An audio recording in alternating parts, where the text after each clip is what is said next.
Oromoo ko walaloo koon gad roobsaa akka bokkaa arfaasaa qalbiin na dhaggeeffadhaa dhugaa jiruun gad baasa. Sirna kanaaf gantoota waliin teessan walga'ii karaan keessan tokkicha sittan himaa dhaga'i. Isicha ganee galee uummata Oromoo saamee wajjiniin mari'achuuf situ ofitti waame. Innichi ganee galu haadha hiyyeessaa saamee mootummaatti harka laata. Kaabineen mootummaa immoo achi taa'ee waameetu hiratee wajjin nyaata. Silas quba wal qabu gaafa isaan qarshii kuusan jarri ofitti waamuudha. Kaayyoon isaanii tokkicha uummaticha saamuudha.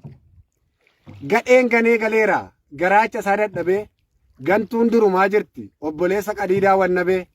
Dhaaba Oromoo ganee kan isa mo'e garaatti gantuun durumaa jirti haadhoo soorii galaati.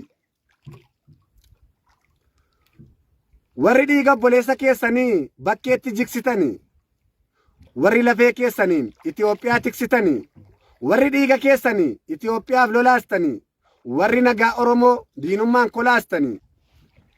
Inni kaan garaaf jedhee maqaa keenya xureessaa, inni kaan waan hin beekne keessa galee bukeessa. Isan saba koof jedhee dhagaa tiraasii godhee teendaa qorraarra ciise. Inni garaaf jiraatu badii kan koo barbaada gaarummaa kan koo dhiise. Nuti kan mootummaa irratti qabsoofnu dantaa dhuunfaafis miti aangoo barbaachas miti gaaffii sabaa gaafanne bosona taa'uun keenya immoo nutti toleennaan miti. Nutti toleennaan miti sabaaf haa toluuf malee koshooroof miindaan miti dhugaadhaaf lolla malee. Akkamiin natti tola of dagadhee yoon taa'e diina kooti nagaada. Akkamiin natti tola dantaa dhuunfaa koo miti waa'ee saba koon yaada. Akkamiin natti tola natti toleennaan miti nyaadhee garaan koo guutee wajjiniin manaa baanee kichuu meeqatu duute. Natti toleennaan miti siree gaariirra ciisee saba koofan jiraadha dantaa dhuunfaa koo dhiisee. Goonni dhugaadhaaf ba'e garaadhaaf garaaniru.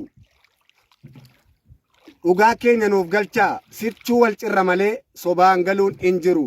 Injifannoon uummata Oromoof.